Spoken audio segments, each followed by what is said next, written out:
was the most defining moment of your life, Kent? And it can be more than one, again, personal or professional. Sure, sure.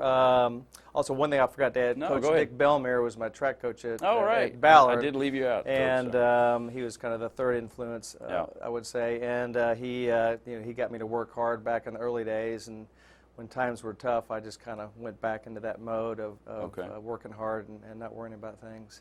But as far as defining moment, I guess I was at KFC in Charlotte, and I was always doing crazy things at Bennigan's. I got in trouble for doing homemade potato soup, and I left a lot of those no, troublesome that's fine. things And out. at KFC, I was running an area in Charlotte, North Carolina, and so there was the Pepsi guys running at the time, and they said, we want guys that think outside the box. So I had a store that was doing chicken fingers, chicken sandwiches, bottled water back in 1990, and there was a guy named McDonald. I thought it was kind of funny, KFC, a guy named McDonald running their marketing, and they did a market visit, and they caught me doing these illegal things that were actually doing pretty well.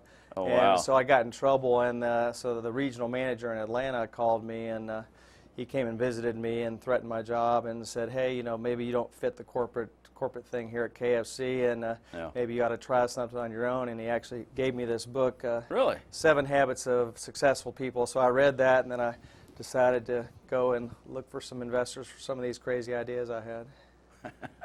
One. Regrets a strong word. None really. I look at all the failures I've had as learning lessons. 3 of my first 5 Great. restaurants failed, and so I look at that as, I've read books on real estate, try to get better at real estate, and still to this day I pick all of our sites, and we've had 5 close out of 335. So And I bet those were in the that early was days, important. or 3 in the early days, and then 2 since then. okay. So I think That's a pretty every good time I screw something up or hire the wrong person, I learn from it and then try to improve the next time.